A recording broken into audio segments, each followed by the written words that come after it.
రాజ్ ఠాకూర్ గారు. ధన్యవాదాలు అధ్యక్ష. అధ్యక్ష, మీరేమో ఒకటే క్వశ్చన్ మీద మాట్లాడాలంటున్నారు సార్. మా రామగుండం కాన్స్టిట్యున్సీ ఒకప్పుడు ఈ రాష్ట్రంలో ఎవరైనా వస్తే ఉద్యోగాలు దొరికేటి అధ్యక్ష. ఈరోజు రామగుండం సమస్యల గుండంగా మారింది అధ్యక్ష. నిజంగా చెప్పాలంటే బొందలగడ్డగా మారింది. ఇవాళ ఓపెన్ కాస్ట్ చేసి ఇంకా రకరకాల ఇబ్బందులతో తాగడానికి నీళ్లు ఉండవు. అనేక సంక్షేమాలు గత 10 సంవత్సరంలో అన్నీ అనౌన్స్ చేయడం, దానికి తగిన డబ్బులు రాక మరి అన్నీ ఆగిపోయినాయి అధ్యక్ష. ప్రధానమైన సమస్య అధ్యక్ష మా ప్రాంతం సింగరేణి సంబంధించిన ప్రాంతం అధ్యక్ష. దాదాపు సింగరేణి పర్మనెంట్ కార్మికులు ఈరోజు 40,000 పైన ఉంటే వారికంటే ఎక్కువ పనిచేసేటువంటి కార్మికులు ఇలా కాంట్రాక్ట్ కార్మికులు ఉన్నారు అధ్యక్ష. ఇక్కడ మా ఇండస్ట్రీస్ మినిస్టర్ ఉన్నారు, తర్వాత మా ఎనర్జీ మినిస్టర్ గారు ఉన్నారు. కాబట్టి వారికి నేను అప్పీల్ చేస్తున్నా అధ్యక్ష. గత ప్రభుత్వం మరి అనేక మార్లు దాదాపు 2 నెలలు కంటిన్యూగా ధర్నాలు చేశారు అధ్యక్ష. మా దగ్గర కార్మికులందరూ వాళ్ళ బాధలు వర్ణాతీరం అధ్యక్ష. పొద్దున్న సాయంత్రం వరకు పనిచేయాలి, కూలి పని నుంచి మొదలుపెట్టుకుంటే ఇలా బొగ్గు తీయడంలో కూడా వాళ్ళ ప్రధాన పాత్ర ఉంది అధ్యక్ష. బొగ్గు కానీ పర్మనెంట్ కార్మికునికి ₹1,00,000 వస్తుంది అధ్యక్ష, 60,000 నుంచి మొదలవుతుంది. ఇక్కడ కాంట్రాక్ట్ కార్మికుడు పనిచేసేటువంటి వాడు 8,000, 10,000, అది కూడా పూర్తి స్థాయిలో ఉద్యోగం దొరకక కొన్నిసార్లు 6-7 కూడా వస్తలేదు అధ్యక్ష.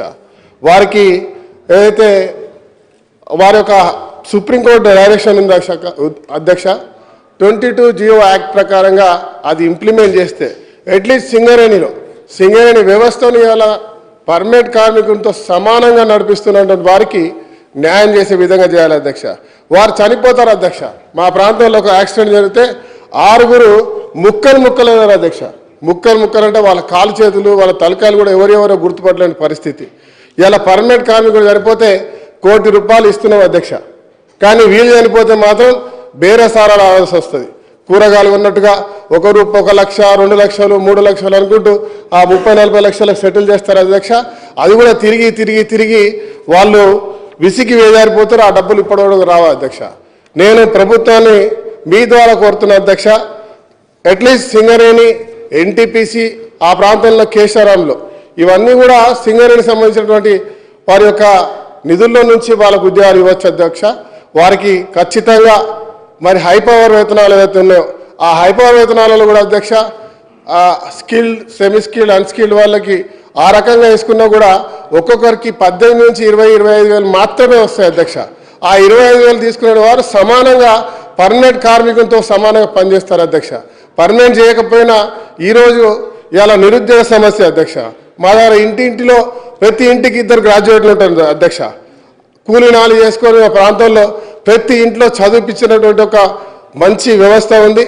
మా ప్రాంతంలో దాదాపు ఈరోజు కూడా 30,000 మంది నిరుద్యోగులు ఉద్యోగాలు లేక ఇంజనీర్లు, ఎంబీఏలు చేసుకుంటూ ఇంజనీరింగ్ పని చేసిన వాళ్ళు కూడా ట్రాక్టర్లు నడుపుతున్నారు, ఆటోలు నడుపుతున్నారు, సెక్యూరిటీ గార్డులు చేస్తున్నారు, కూలి పనికి పోతున్నారు అధ్యక్ష. మొన్న నేను వాడలకు వెళ్తే ఒక అమ్మాయి వాళ్ళ నాన్నతో మేస్త్రి పని చేస్తుంది. మేస్త్రి పని అంటే తట్టలు చెప్తున్నారు. ఒక అమ్మాయి ఏమో ప్లాస్టింగ్ చేస్తుంది అధ్యక్ష. చాలా దారుణం అధ్యక్ష. ఆమెను అడిగిన ఏం చదివినామా అంటే నేను ఎంబీఏ అన్నాడు. వాళ్ళ కొడుకు మా తమ్ముడు ఇంజనీరింగ్ అన్నారు. మీరు ఎందుకు మరి ఈ పని చేస్తున్నా అంటే తెలంగాణ వచ్చింది, తెలంగాణ వస్తే మా కుటుంబాలు బాగుపడతాయి, బంగారు కుటుంబాలు అవుతాయి, అందరికీ ఉద్యోగాలు వస్తాయని ఆశించడం. కానీ అన్న మా బతికిదైపోయింది, మా నాన్నకు తినడానికి తిండి లేదు, మా నాన్నకు పెరాలసిస్ వచ్చింది. ఇవాళ ప్రతి 10 ఇండ్లకు ఒక ప్రాంతంలో ఇవాళ ఓపెన్ కాస్ట్ నడి ఊర్లో చేయడం వల్ల ఈరోజు ప్రతి ఒక్క 10 ఇండ్లకు ఒక పెరాలసిస్ పేషెంట్ ఉన్నాడు. ఇవాళ మన కుటుంబాన్ని కాపాడాలంటే మేము ఈ పని చేయాల్సి వస్తుంది అని చెప్పి వాపోతున్నారు అధ్యక్ష. ప్రత్యేకమైనటువంటి దృష్టి పెట్టి రామగుండాన్ని మరి అక్కడ ఈ యొక్క దీనిపై పూర్తి స్థాయిలో మరి ప్రభుత్వం వారి యొక్క వేతనాలు పెంచేటువంటి 22 యాక్ట్ని ఇంప్లిమెంట్ చేయాలని, అట్లీస్ట్ సింగరేణి కన్నా ఇంప్లిమెంట్ చేయాలని మీ ద్వారా కోరుతున్న అధ్యక్ష. దాంతోపాటు ఇండస్ట్రీస్ మినిస్టర్ గారు ఇక్కడే ఉన్నారు, మరి ఎనర్జీ మినిస్టర్ గారు ఉన్నారు. జెన్కో నిన్న కూడా మాట్లాడిన అధ్యక్ష, ఆడ ఖచ్చితంగా జెన్కో ద్వారా 1x800 పవర్ ప్లాంట్ కట్టించాలని చెప్పి మీతో కోరుతా ఉన్నా.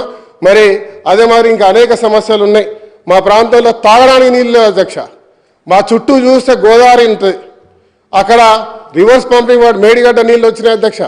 అక్కడ నుంచి మిషన్ భగీరథ పనిచేయదు అధ్యక్ష, సింగరేణి ఎస్టీపీలు పనిచేయదు అధ్యక్ష, సింగరేణి కార్మికులు బాటిల్లో నీళ్లు పట్టుకొని మేము ఇక్కడ మా ప్రాణాలు పోయే విధంగా పనిచేస్తూ ఉన్నాం కానీ తాగడానికి నీళ్ళు అని చెప్పి అనేక ధర్నాలు చేశారు అధ్యక్ష. కానీ గత ప్రభుత్వం పూర్తి స్థాయిలో పట్టించుకోలే. మున్సిపాలిటీ సిబ్బంది ఉండదు, ఆ ప్రాంతాల్లో సిస్టమ్ ఉండదు, ఇప్పటివరకు కమిషనర్ లేడు, నిధులుండవు, ఏముండవు అధ్యక్ష. ఇలా సింగరేణి వారిని మరి ప్రభుత్వాన్ని కోరుతున్నా, వెంబటే ఎస్టీపీలు ఏర్పాటు చేయాలి, మంచినీళ్ళు ఇవ్వాలి. వారికి మా దేశానికి వెలిగించారు కార్మికులు అధ్యక్ష. మా దగ్గర వాళ్ళ రక్తాన్ని చెమటగా దారబోసి ఇవాళ బొగ్గును వెలికి తీసి రాష్ట్రానికి వెలుగునిస్తున్నారు అధ్యక్ష. వారికి సంబంధించిన డిఎంఎఫ్ నిధుల ద్వారా అక్కడ ప్రత్యేకమైన చర్యలు ఏర్పాటు చేయాలి. అక్కడ సంక్షేమాన్ని కూడా ఖచ్చితంగా తీసుకురావాలి. ఎడ్యుకేషన్తో పాటు వెల్ఫేర్ అన్ని రకాలుగా తీసుకొచ్చేటువంటి కార్యక్రమాన్ని మరి ఈ ప్రభుత్వం ఖచ్చితంగా తీసుకుంటుందని ఆశిస్తున్నా. దాంతోపాటు అధ్యక్ష, చివరిగా ఒక్క నిమిషం అధ్యక్ష, నేను మా నాయకులు శ్రీధర్ బాబు గారు ఉన్నారు ఇక్కడ, వారికి పూర్తి దీనిపై అవగాహన ఉంది అధ్యక్ష. ప్రభుత్వాన్ని ఒక ప్రత్యేకంగా సింగరేణి ప్రాంతంలో ఉన్నటువంటి శాసనసభ్యులతో ఆ ప్రాంతానికి సంబంధించిన సమస్యల మీద ప్రత్యేకమైనటువంటి కార్యాచరణ తీసుకోవాలని కోరుతా ఉన్నాం. మరి గతంలో మరి ఎందుకు జరిగిందో తెలియదు కానీ సింగరేణికి మా దగ్గర ఒక ప్రభుత్వ హాస్పిటల్ ఉంది అధ్యక్ష, దాన్ని మెడికల్ కాలేజీలో కన్వర్ట్ చేసినారు. దాన్ని దాదాపుగా 1000 పడకలు చేయాలంటే ఆలోచన. కానీ నిన్న కూడా మాట్లాడిన అధ్యక్ష, నేను ఇలా సింగరేణికి 500 కోట్ల రూపాయలు దానికి కేటాయించిన అధ్యక్ష. దాంట్లో 280 కోట్లు మాత్రమే వచ్చింది, ఒక బిల్డింగ్ అయింది అధ్యక్ష. కానీ ఏదైతే హాస్పిటల్ మెయిన్ హాస్పిటల్ ఉందో అది హాస్పిటల్ కాకపోవడం నిజంగా బాధాకరం అధ్యక్ష. వెంబటి ప్రభుత్వాన్ని నేను వేడుకుంటా ఉన్నా, తతిమ నిధులు కూడా విడుదల చేసి అలా వెంబటే హాస్పిటల్ నిర్మాణం చేయాలని చెప్పి మీ ద్వారా కోరుతూ మరి అవకాశం ఇచ్చినందుకు ధన్యవాదాలు అధ్యక్ష. Thank you sir. గౌరవ సభ్యులు చెప్పిన విషయాన్ని నోట్ చేసుకున్న అధ్యక్ష, ముఖ్యంగా సింగరేణికి సంబంధించిన సమస్యలు, కార్మికులకు సంబంధించిన అందరూ కూడా చాలా ముఖ్యమైన సమస్యలు. దాంతోపాటు వారు చెప్పిన డ్రింకింగ్ వాటర్ సమస్య కానీ, ఆ సింగరేణి సంస్థకి చెందిన మినరల్ ఫండ్ కూడా ఆ చుట్టుపక్కల కాన్స్టిట్యుయెన్సీ వాళ్ళకి ఇవ్వకుండా గజ్వేలు, సిద్దిపేట, సిరిసిల్ల సంబంధిత ప్రాంతాలకు ఇవ్వడం జరిగింది. దాన్ని కూడా ఇప్పటికే కలెక్టర్ గారితో నేను, మన సంబంధిత శాఖ మంత్రి గారు, ఆ జిల్లా మంత్రి గారు మాట్లాడడం జరిగింది. అందుకనే గౌరవ సభ్యుడు చెప్పింది కరెక్ట్ విషయం అధ్యక్ష. ఎక్కడైతే ఉందో ఆ ప్రాంతంలో ఎఫెక్ట్ అయ్యే పబ్లిక్కే ప్యూర్ వాటర్ ఇవ్వాలి. దాని మీద ఆదేశాలు ఇవ్వడం జరిగింది. సంబంధిత జిల్లా శాఖ మంత్రి శ్రీధర్ బాబు గారు, సంబంధిత మంత్రి బట్టి గారికి, అలాగే పొన్నం ప్రభాకర్ గారితో చర్చించి దాని మీద కూడా చర్యలు తీసుకుంటాం. కార్మికుల సమస్యల మీద తప్పకుండా ప్రత్యేకంగా దృష్టి పెడతాం. సంబంధిత శాఖ మంత్రి గారు కూడా తెలియజేస్తాం. గౌరవ సునీత లక్ష్మారెడ్డి గారు.